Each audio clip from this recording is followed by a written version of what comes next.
할렐루야 샬롬하고 인사합니다. 할렐루야 샬롬 샬롬 샬롬 샬롬 샬롬 샬롬 샬롬. 하나님 사랑합니다. 여러분 주 안에서 사랑합니다. 오늘 아이성 전투죠. 올라가라고 말씀을 합니다. 하나님이 저희들에게 올라가라, 걱정하지 말고 놀라지 말고 누가 내가 너와 함께 하겠다고 그러시죠. 자, 8장 1절이죠. 여호와께서 여호수아에게 이르시되 두려워하지 말라, 놀라지 말라. 군사를 다 거느리고 일어나 아이로 올라가라. 아이가 아이 성이에요. 아이가 아니라. 그러나 내가 아이 왕과 그의 백성과 그의 성읍과 그의 땅을 내 손에 넘겨주었으니 라고 말씀합니다. 하나님께서 저와 여러분에게 이러한 축복을 주셨다는 것을 믿으시기를 주님의 이름으로 축복합니다. 우리 그리스도인들에게 특별한 은혜가 주어져 있어요. 각자에게 각자의 분량만큼, 그리고 또한 원하고 구하는 만큼 입과 손을 벌리는 만큼 주시죠. 그 은혜는 모든 것이 합력하여 선을 이루시는 은혜입니다. 실패도 가난도 질병도 이별도 우리에게 나중에 보면 합력하여서 선을 이루십니다. 주한장로교회 그 나겸일 목사님 이야기가 올라와 있어서 여러분들에게 전합니다. 아마 그 꽤 오래됐던 이야기인 것 같아요. 초대형 교회로 굉장히 크게 성장시키신 분인데, 이분이 주한장로교회로 부임하셔서 사역을 하시다가 그만 너무 무리를 하셔가지고 암에 걸리셨어요. 간암이 걸리셔서 3기였다고 합니다. 도저히 수술도 할 수 없는 단계여가지고, 그것도 지금 요즘이 아니고 좀 그 시간이 경과했죠. 왜냐하면 그 교회가 엄청나게 크게 부흥을 했기 때문에. 그래서 정말 살 수가 없고 거의 다 죽는다, 100% 죽는다라고 얘기를 했다고 그래요. 인간적으로는 정말 절망적인 상황인데 그 절망을 하나님이 합력하여 선을 이룬 사건. 이게 자주 일어나면 참 좋겠는데 하나님께서 특별한 은혜를 갖고 계신 분, 또 하나님이 그 간절한 기도를 들으셔서 이루어지는 일들이, 그러니까 기적이라고 얘기하죠. 그래서 할 수 있거든요. 무슨 말이냐, 마가복음 9장 23절 말씀이죠. 이 말씀을 붙들고 계속 아주 죽기 살기로 매달려 기도를 했다고 합니다. 그랬더니 어느 날인가 배가 너무너무 아파가지고 화장실을 거의 한 12번을 왔다 갔다 했는데 피를 그냥 그렇게 아주 강같이 쏟았다고 그래요. 그래서 거기에 이 암덩어리들이 모두 빠져나가는 놀라운 사건이 일어나고 나서는 그 목사님에게 엄청난 능력이 생겨서 치유의 은사, 예언의 은사 이런 능력이 생기다 보니까 성도들이 교회로 몰려들고 해서 7만 명이라는 엄청난 성도들이 출석하는 초대형 교회가 되었다고 합니다. 이 목사님이 간암이라는 질병에 절망하거나 낙심을 하거나 했더라면 하나님께서 아무리 이 종에게 뭔가를 주시려고 해도 주시지 않았겠죠. 어땠기 때문에 믿는 자에게는 능치 못함이 없다라는 말씀을 붙들고 붙잡고 기도했기 때문입니다. 성경은 하나님의 말씀으로 신앙생활하는 저와 여러분에게 교훈과 책망함과 바르게 함과 의로 교육하기에 유익한 내용으로 가득 차 있습니다. 그런데 성경을 읽다 보면 이상한 것을 발견하게 됩니다. 이상스럽게 성경에는 전쟁 이야기가 구약에 특히 많이 나와 있죠. 특히 여호수아에는 다른 책들보다 많은 전쟁에 관한 내용, 왜냐하면 가나안을 정복해야 되는 사명이 여호수아에게 주어졌기 때문이죠. 가나안을 정복하려면 거기에 있는 많은 성들을 점령해야 되기 때문에 전부 다 전쟁 얘기들이 굉장히 많습니다. 특히 여호수아에서는 이렇게 많은 이유가, 전쟁 이야기가 많이 나오는 이유는, 그러면 우리에게 지금 오늘날 우리에게 전쟁도 없는 이 땅에 뭐 하는데 이렇게 우리가 여호수아를 계속 읽고 갈까 한번 생각해 봅니다. 신앙생활은 여러분들 아시겠지만 영적 전쟁이죠. 우리 인생에는 보이지 않는 영적 전쟁이 계속된다는 것을 보여주시려는 목적을 갖고 있다. 제가 9시 예배에서 아이들에게 그런 얘기를 했어요. 우리에게 위험과 두려움이 느껴질 때가 언제냐라는 것을 제가 예주와 사무엘에게 질문을 각각 했습니다. 밤바다에 예수님께서 막 무리로 깜깜한 밤에 걸어오시는 걸 보고 유령이 나타났다고 제자들이 배를 재워서 가다가 말고 놀래가지고 두려워하죠. 그랬을 때 예수님이 나다 너희들 두려워하지 말아라 그러자 베드로가 한술 더 떠서 그 주님이시거든 나를 무리로 걸어오게 하소서. 사건 여러분들 아실 거예요. 그랬더니 이리 와라 그랬더니 걸어 딱 더 내려갔는데 그만 푸른하게 밤바다에 요동치는 걸 보고 너무 놀란 거예요. 죽을 것 같았죠. 물에 빠져서. 영적인 씨름과 싸움이 바로 여기에 있습니다. 저희들은 저와 여러분은 베드로만한 믿음도 저는 없습니다. 아마 밤바다에서 그렇게 예수님이 물에 전봉전봉 걸어오면 아이고 유령인가 봐 귀신인가 봐 했다가 놀랬다가 아이고 다행이다 거기까지는 할 것 같아요. 저는 근데 저를 오라 그러세요. 그리고 그 밤바다에 다리를 탁 내밀지는 못할 것 같은데 베드로는 인류 최초로 무리를 거는 사람이다 이런 이야기가 있을 정도로 무리를 어쨌든 몇 발이라도 걸었어요. 믿음 가지고. 이렇게 영적 전쟁터 속에서 우리는 살아갑니다.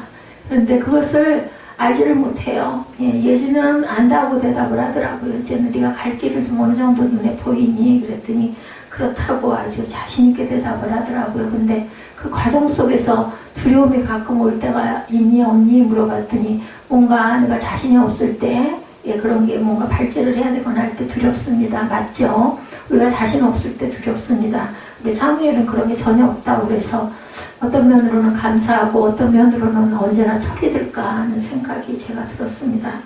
자, 에베소서 6장 12절이죠. 우리의 씨름은 이렇게 혈과 육을 상대하는 것이 아니죠. 통치자들과 권세들과 그 어둠의 세상 주관자들과 하늘에 있는 악한 영들을 우리가 상대해야 됩니다. 근데 그게 눈에 보이면 얼마나 좋겠어요. 누구나 그죠? 점령하거나 피해서 갈 수가 있을 텐데 그것이 보이질 않는 게 문제입니다. 뭐 할 때, 기도할 때, 우리가 말씀 들을 때, 또한 찬양할 때 우리 마음에 영으로 오시죠.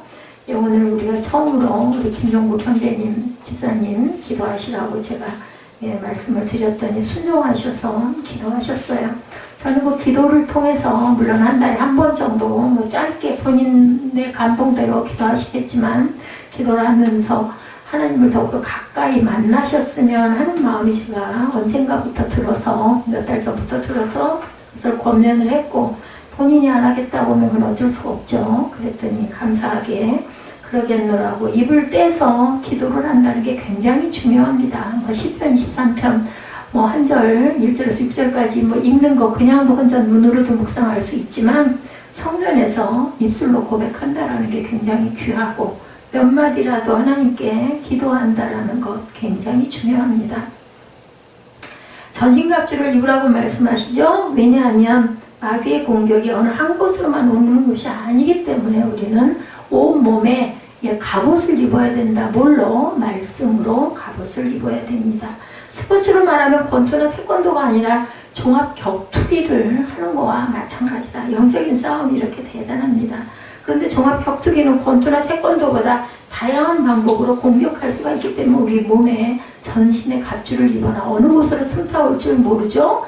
영적 전쟁이 바로 이런 거라는 거죠. 자, 오늘 설교는 이스라엘 백성들이 가나안 땅에 들어가서 만난 두 번째 성이죠. 아이성.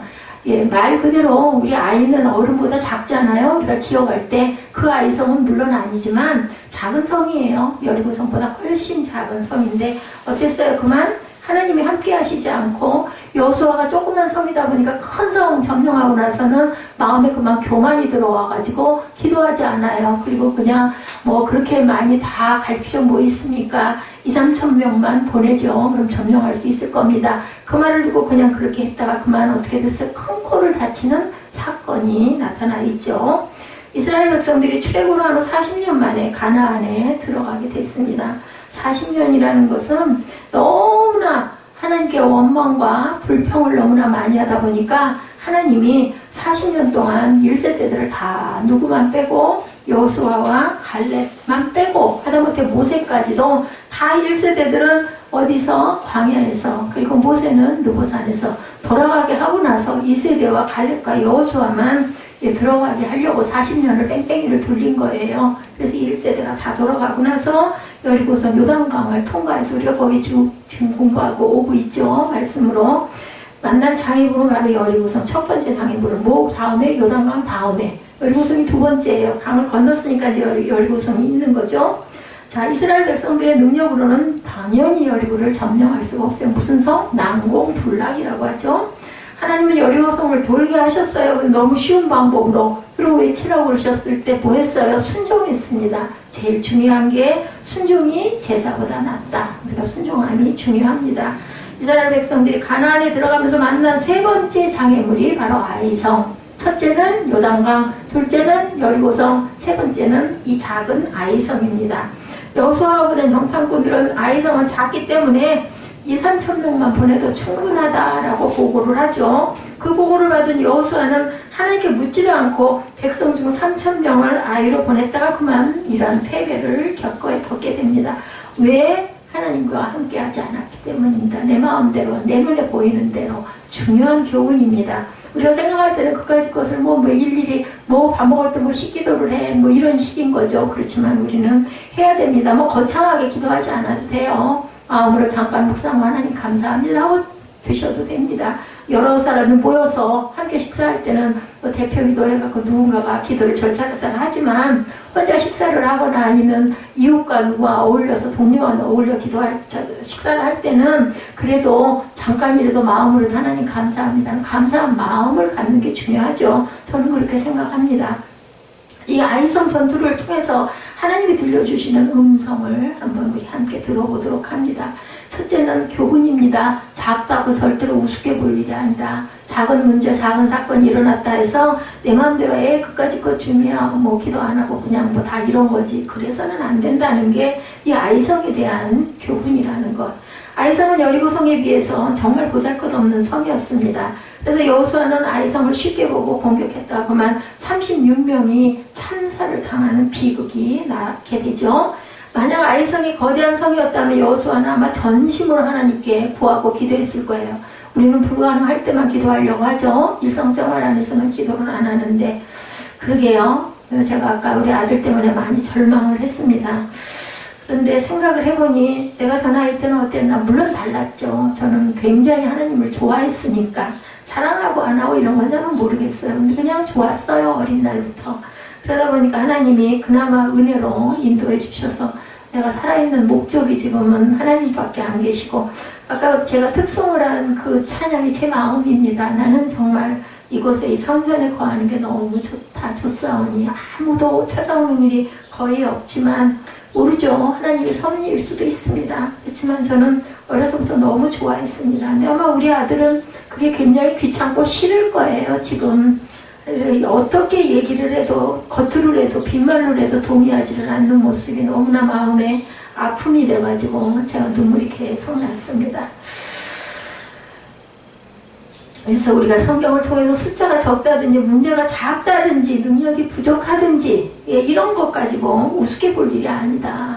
아이가 그럴 수 있죠. 이제 중학교 2학년 3학년 지금 한참 물불 모를 때인데 그냥 그러면 안 되는데 또 여자아이하고 남자아이는 굉장한 차이가 많고 또한 그 철이 드는 것도 좀 다르기도 하죠. 그런데도 어떻게 저럴까 하는 생각이 참 많이 듭니다. 누가 이스라엘이 블레셋과 전쟁을 할 때 약 3m의 키가 되는 골리앗을 소년 다윗이 이기리라고는 아무도 생각 못했어요. 있을 수 없는 일이 일어나죠. 그래서 기적인데 백성들보다 머리 하나 큰 사울도 못했습니다. 이스라엘의 유명한 장술도 못했던 일을 소년 다윗이 뭐하는 애의 목동 아이입니다.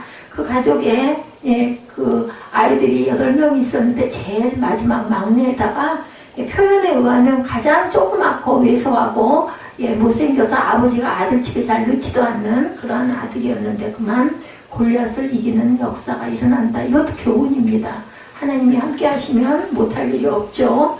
우리가 가진 것이 좋고 능력이 부족해도 상관이 없습니다. 우리가 주님의 손에 붙잡히면 우리의 소유와 우리의 능력을 뛰어넘는 기적도 아까 제가 그 장로의 목사님 말씀 그런 분 한 분뿐만이 아니에요. 굉장히 많은 분들이 그런 기적을 체험하고 그렇게 되면 어떻게 돼요? 내가 아무것도 아니구나 라는 걸 깨닫게 됩니다. 정말 살아있음이 내가 살아있다는 이것 자체가 기적이라는 생각을 저는 매일매일 합니다.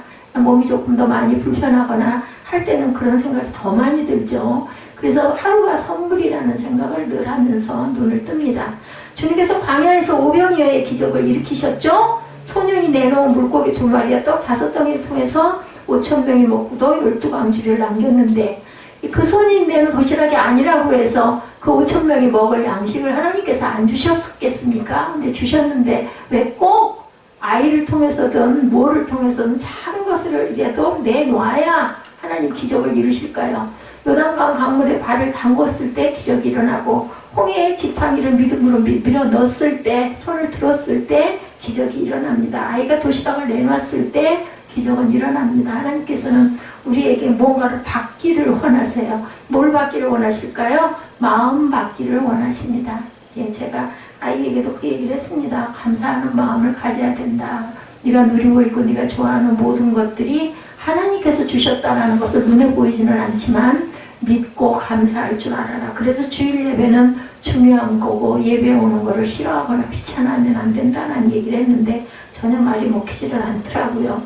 우리가 가진 것이 적어도 상관이 없습니다. 그것을 가지고 감사할 때 하나님께서는 영광을 받으시죠. 어떤 사람이 어떤 글에 책에 나온 내용인데 어마어마한 자동차 같으면 제가 이해를 하겠어요. 시계 하나가 6억 5천만 원짜리 시계가 있다고 합니다. 근데 그 6억 5천만 원짜리 시계를 어떻게 차거나 다닐 수 있을까? 예, 저도 귀금속을 가져와서 아는데 우리 이미테이션 같은 경우는 그냥 빼가지고 놔두고 깜빡 잊어버렸을 때는 어머 나도는 잊어버렸는데 하면 그만인데 다이아몬드 반지 뭐 몇백만 원 나가는 거를 만약에 갖고 있다가 어디다 빼놓으면 신경 쓰이잖아요. 그런데 6억 5천만 원짜리 시계를 그걸 어떻게 차거나 다녔을까 싶다는 거죠. 자, 집에 놓고 다닐 수가 없어요. 네, 어떤 그 목사님이 개척교회에서 처음으로 사례비를 60만 원을 받았는데 옛날 얘기입니다. 그 돈을 두고 외출을 못 하겠더라네요. 너무나 그게 귀하고 너무 커가지고, 그죠? 6억 5천만 원짜리 시계집에 두고 외출할 수가 없죠? 차고 다녀도 풀어놔도 아마 그게 불안하고 걱정스러울 것 같아요. 자, 내가 가진 것이 적은 것도 어떻게 생각하면 감사할 줄 알아야 된다. 하나님께서 갈대와 우르에 있던 아브라함 한 사람을 부르실 때 혈혈단신이었죠? 그는 의지할 사람도 없고 홀몸으로 하나님의 부르심에 순종을 합니다. 근데 하나님은 그를 통해서 12지파를 야곱을 통해서 이루게 하시죠. 내가 하늘의 별만큼 땅의 모래만큼 너를 창대하게 하겠다고 약속을 하셨어요. 근데 약속을 하시고 나서 달랑 주신 게 아니죠. 수많은 세월을 통해서 연단을 하시고, 그죠? 여러 가지 고난을 통해서 또 가라는 대로 얼른 안 갔어요. 중간에서 하나님 머물고 여러 가지 중간 참을 많이 하다가 결국은 가서 나중에 간 곳이 가나안 땅을 결국 가게 하셨잖아요. 또 오늘 본문이 그 본문이죠. 그래서 이스라엘 민족이 온전하게 만들어지게 되신 역사, 그 긴 세월을 통해서 온 세상에 있는 믿음의 사람들의 아버지가 되게 하셨어요. 지극히 적은 한 사람을 통해서 한 민족을 이루시는 것이 바로 하나님의 역사다. 아까 우리 9시 영상에서 봤죠? 다니엘이 어떻게 해서 그 페르시아의 많은 왕들을 감동시켜가지고 예루살렘 성전을 재건하게 하고 해방을 받게 해서 돌아가게 하는 역사를 이렇게 해서 고레스 왕이 강령을 반포하는 사건이 일어나는 것이 기록에 지금도 내려오고 있고 적혀 있습니다. 이거는 그냥 하나의 역사가 아니에요. 고사가 아니고 실제로 일어났던 일입니다. 주님의 제자들을 묵상하면 정말 소망이 생깁니다. 구약에 나온 새벽 예배를 통해서 저는 모르는 부분도 많아요. 그러면서 한 장 한 장 보고 가면서 정말 귀하다라는 생각을 많이 합니다. 그 당시에 별 볼 일 없는 사람들인데도 불구하고 예수님께서는 시골에 있는 시골 출신의 어부들이죠. 전부 다. 그죠? 갈릴리. 그런데 거기서 여러 가지 직업도 좋은 직업도 없어요. 어부에다가 그 시대에는 사람으로 여기지도 않던 세리에다가 이런 사람들 불러 모아가지고 제자를 삼으시죠. 그런데 그런 제자들을 주님이 부르시고 뭐 하셨어요? 훈련을 시키셨어요. 제자 훈련을 몇 년을? 3년 동안 훈련을 받았음에도 불구하고 베드로 같은 제자도 있었다는 거예요. 팔아먹었잖아요. 예, 자신의 스승이기도 하고 주님이시기도 한 그러한 그 예수님을 팔아먹은 가룟 유다도 있고 베드로처럼 부인한 베드로도 있습니다. 나는 그를 모른다. 그죠? 근데 바로 회개를 하죠. 자, 그들의 사역의 결과 로마가 복음 앞에 무릎을 꿇고 온 세계에 복음이 펼쳐지는 역사가 일어납니다. 이렇게 부족한 제자들이었는데 뭐가 임함으로? 성령이 임함으로 인해서. 제가 참 여러 가지로 마음속으로 기도를 하면서 생각을 합니다. 하나님께서 내게 주신 분량이 어디까지일까라는 생각을 합니다. 누구나 다 성전을 세우고 하나님께서 영을 주셔가지고 감동을 주셔가지고 성전을 세울 때는 다 생각할 때는 많은 사람들이 와서 감동을 받고 예배를 통해서 하나님의 나라를 깨닫게 하고 알게 할 수 있으리라고 생각을 하는데 아무도 모르죠. 결과가 어떻게 될지는. 그래서 작은 그 인생들인 제자들을 통해서 세계의 역사를 다르게 했던 예수님, 그리고 또한 이 한날을 통해서 여러분들과 제가 주일이면 이렇게 예배를 드리리라는 것을 제가 감히 30년 전에 생각을 했을까?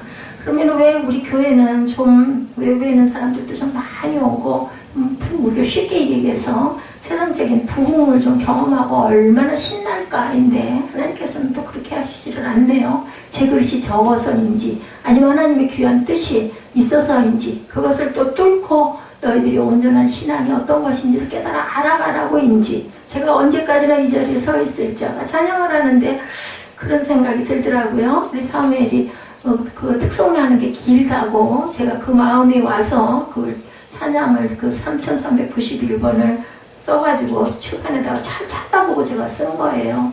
그랬더니 길어 그러면서 싫은 거죠. 마음속으로 제가 그 찬양을 하면서 네가 나하고 이렇게 찬양할 날들이 얼마나 있을 줄 너는 아느냐 하는 생각이 들었습니다. 우리는 몰라요. 귀한 거를 있을 때는 모르고 떠나고 나면 저도 저희 어머니 떠나가시고 나서 지금도 수십 년이 흘렀고 저도 이제 돌아갈 때가 가까워 가는데도 저는 지금도 어머니가 굉장히 그립습니다. 어머님이 저를 야단을 치시고 화를 내시고 소리를 지르시고 때려주는 모습이 제일 많이 떠올라요. 왜 그런 모습이 맛있는 거 사주고 이쁜 옷 사주는 게 떠오르는 게 아니라 저를 막 나무라시고 화를 내시는 모습이 제일 떠오르고 그 모습이 그립습니다. 근데 아무리 제 아들에게 그런 얘기를 해도 우리 아들은 그걸 아마 모를 거예요. 근데 제가 떠나고 나면 아마 문득문득 생각이 날 것 같아요. 그래서 하나님께서 내게 맡긴 일이 아주 하찮고 작은 일이라도 우리는 항상 감사할 줄 알아야 된다. 제가 몸이 아프기 전까지는 그런 생각은 못했어요. 몸이 아프고 나니까 아침에 일어나는 게 기적이라고 느껴지고 뭔가가 잘 안 될 때 뭐 하나를 하고 나서도 와, 정말 기적 같은 일이다라는 생각을 많이 합니다. 마태복음 25장에 보면 달란트 비유 여러분들 너무 잘 아시죠? 주인이 타국에 가면서 종들을 불러서 각각 재능대로 한 사람에게는 5달란트, 한 사람에게는 2달란트, 어떤 종에게는 1달란트를 주고 떠나죠. 5달란트 받은 사람과 2달란트 받은 사람은 즉시 장사를 해서 주인 돌아올 때 불렸어요. 그죠? 배로 불리고. 그런데 1달란트 받은 사람은 뭐 했어요? 땅에다 묻어두죠? 그랬다가 주인이 왔을 때 이거 잃어버릴까봐 여기다 뒀다가 드립니다. 라고 했다가 악한 종이라는 소리를 듣습니다. 작은 것을 받았다고 불평하고 달란트를 땅속에 노력도 하지 않고 묻어두었던 그러한 그 종은 아주 바깥 어두운 데로 쫓겨나서 거기서 슬피 울며 이를 갖게 될 거라고 계시록 3장 1절에 나오는 말씀이죠. 주인은 충성된 2사람에게는 잘했다고 얘기합니다. 뭐라고요? 충성된 종아 적은 일에 충성하였으면 내가 많은 것을 내가 맡겠다고 말씀을 합니다. 저는 다른 거는 없어요. 제가 아까 그 찬양 도중에 한 2번 주저앉아가지고 마음속으로 기도하기를 내가 하려고 하니까 하나님 이렇죠. 하나님이 당연히 하실 거죠. 이렇게 우리는 적은 일에도 내가 주신 만큼의 최선을 다하다가 가면 되는 거죠. 그래서 하나님께서는 적은 일에 충성했으니 내가 너에게 큰 것을 주리라고 하면 칭찬하시리라고 있습니다.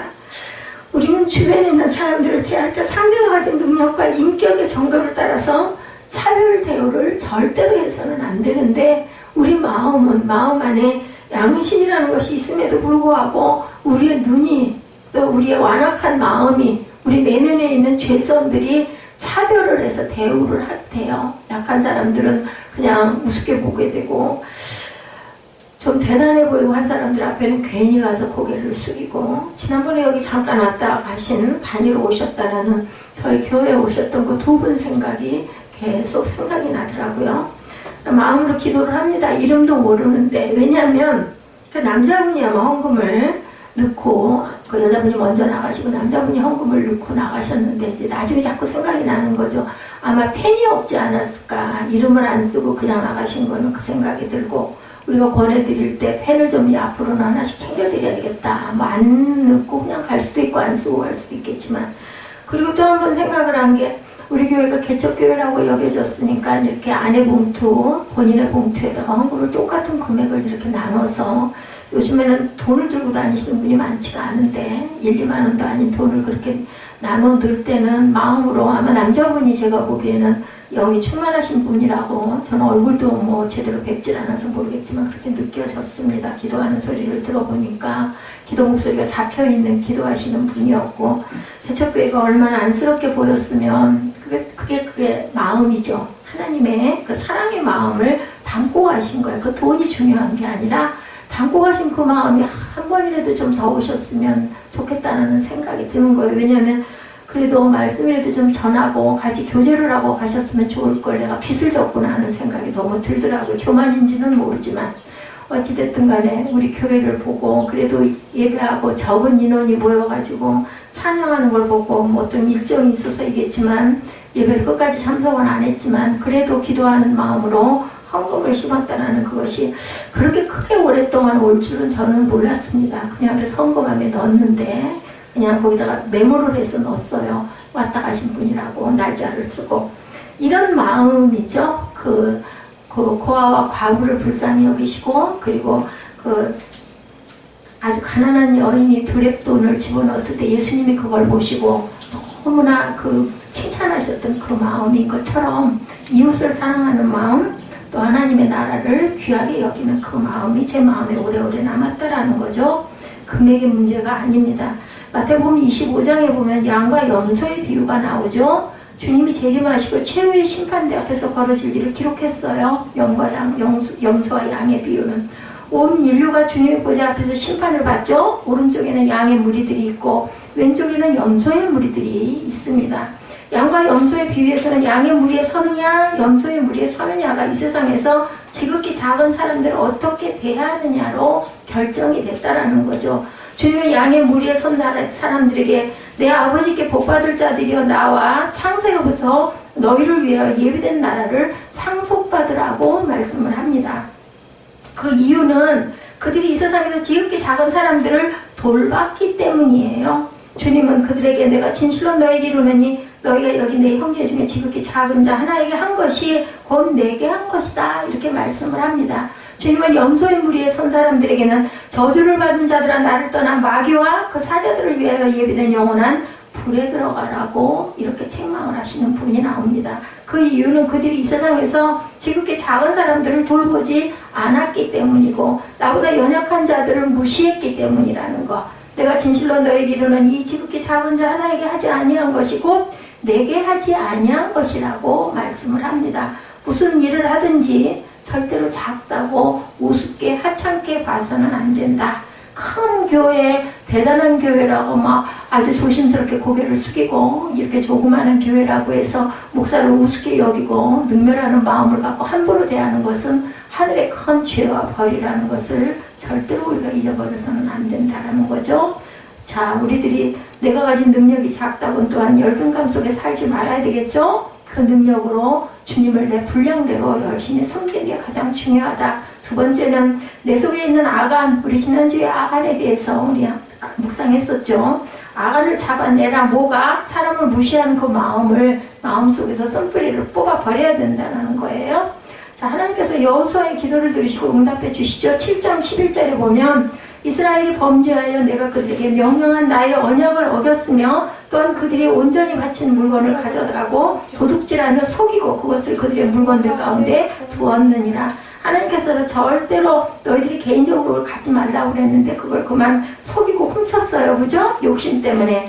하나님께서는 이스라엘 백성들 중에 하나님의 것을 도둑질할 사람이 있다고 지적하셨어요. 누가 그랬는지는 알려주지를 않았습니다. 그랬을 때 뭐 했어요? 제비를 뽑았죠? 여호수아는 하나님의 지시를 따라서 백성을 모으고 죄가 누구로부터 온 것인지 제비를 뽑습니다. 먼저 유다 지파가 뽑혔고 다시 뽑았더니 유다 지파 가운데서 세라 족속이 뽑혔고 또한 십디가 뽑혔고 또 뽑았더니 유다 지파 세라의 증손이고 십디의 손자요 갈미의 아들인 아간이 다가닥 뽑혔어요.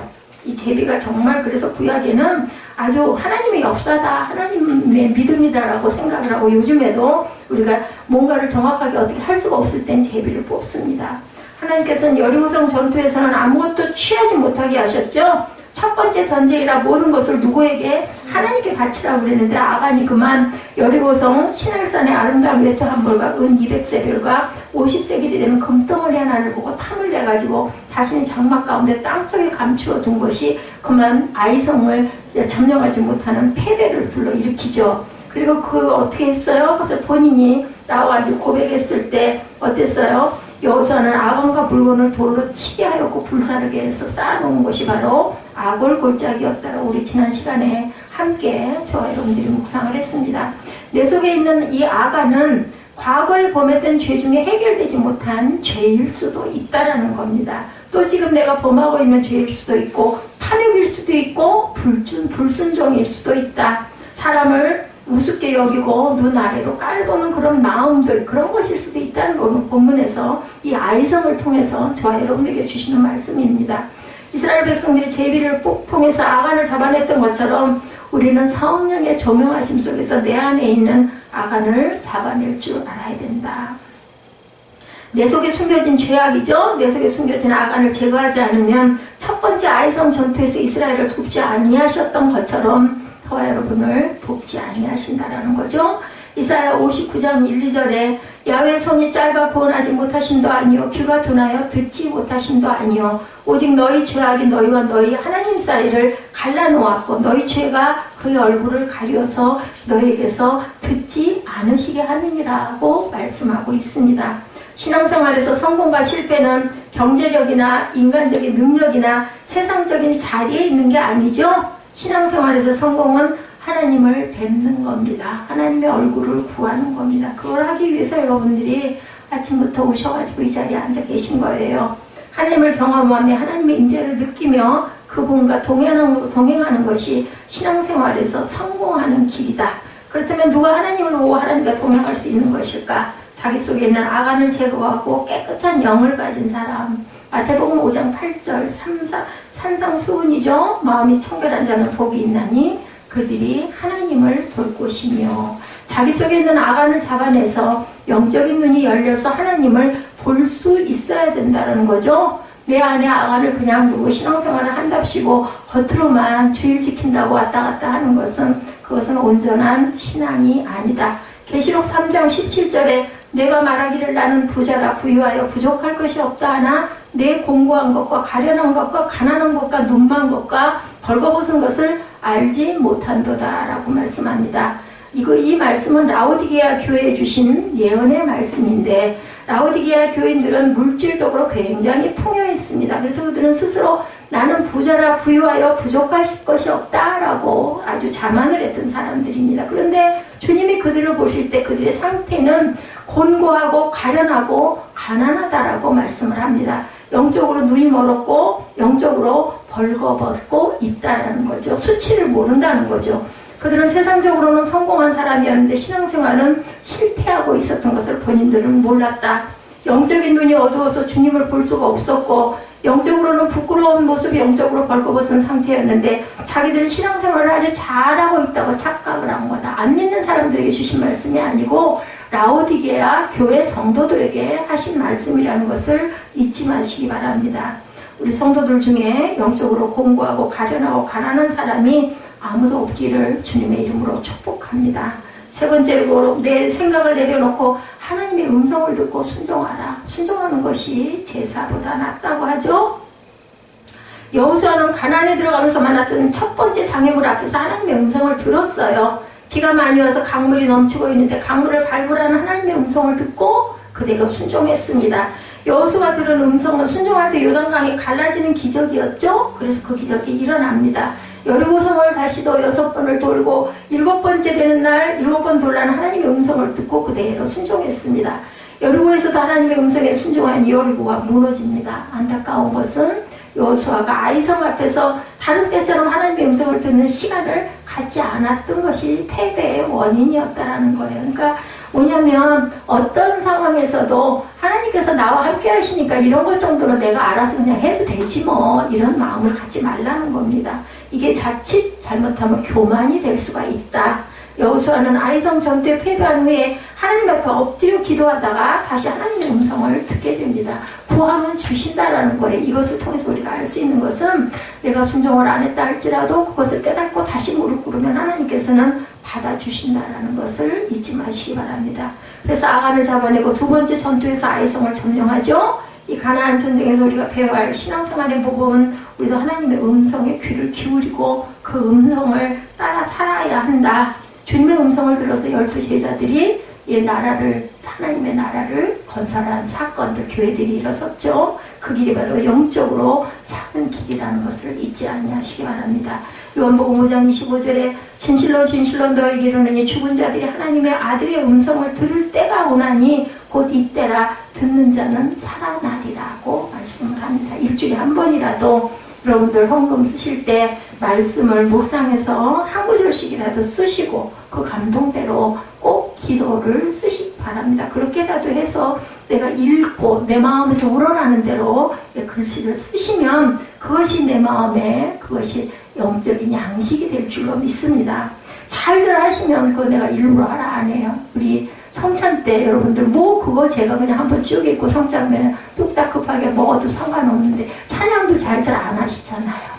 그래서 제가 말씀을 돌아가면서 읽으시게 하는 겁니다. 대표기도 하실 때도 이렇게 돌아가면서 똑같은 기도가 아닌 각자 그래도 성경 말씀이라도 묵상을 한번 읽고 자기 마음에 있는 대로 그냥 기도하시면 돼요. 뭐 좋은 뭐 유창한 뭐 단어 이런 거 아니면 뭐 어디서 그 기도문 올라와 있는 거 그런 거 보지 마세요. 그런 거 베낄 필요 없어요. 우리 교회하고 거기에 나온 것들하고는 다를 수 있기 때문에 내 마음에서 나오는 그냥 대로 그냥 편안하게 얘기하는 우리 대화하는 거예요. 하나님과의 대화하는 거예요. 그러면서 우리 가족들을 좀 빌어주는 거죠. 우리 세비교회 그 가족들이지 않습니까? 기도해 드리는 거예요. 신명기 8장 3절에 너도 알지 못하면 내 조상들도 알지 못하던 만나를 내게 먹이신 것은 사람이 떡으로만 사는 것이 아니고 야훼 입에서 나오는 모든 말씀으로 사는 줄을 내게 알게 하시리라고 말씀하고 있습니다. 우리는 하나님의 말씀으로 우리가 우리 밥 점심 먹잖아요. 그런 것처럼 하나님의 음성을 그리워하고 들을 줄 알아야 되겠다. 내가 스스로 잘 못할 때는 이렇게 물리적으로라도 이렇게라도 해서 일주일에 한 번이라도 예배 시간에는 깊이 집중하시기 바랍니다. 성령의 음성을 통해서 들려주시는 하나님의 음성을 듣고 순종할 줄 알 때 영적으로 승리하는 삶을 살게 된다. 신앙생활은 주체가 바뀝니다. 주님을 알기 전에 내가 주체가 되지만 주님을 알고 나서는 주님이 주인이 되시는 거예요. 주님이시잖아요. 그죠? 주인이 되시고 우리 가정의 호주가 되신다라고 얘기를 하죠.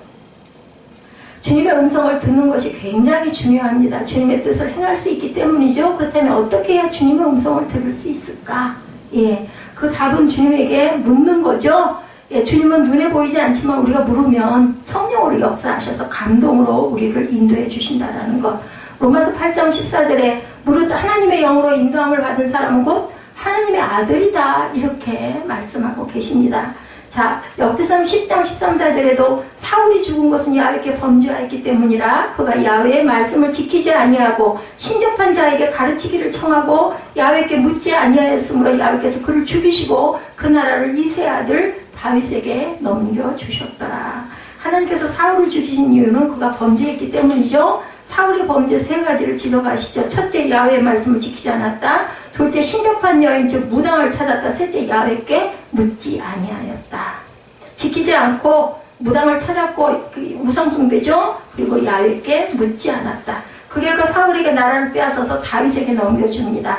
다윗이 잘했던 것은 야훼께 묻는 걸 잘했어요. 그냥 아까 10편 23편 우리 입술로 고백하고 외쳤지만 항상 하나님께 물었어요. 그 열악한 환경 속에서. 그 환경이 좋을 리가 없죠. 목동이 얼마나 고생스러운 그 일이었는지 모릅니다. 그 구약을 보다 보면 나타나죠.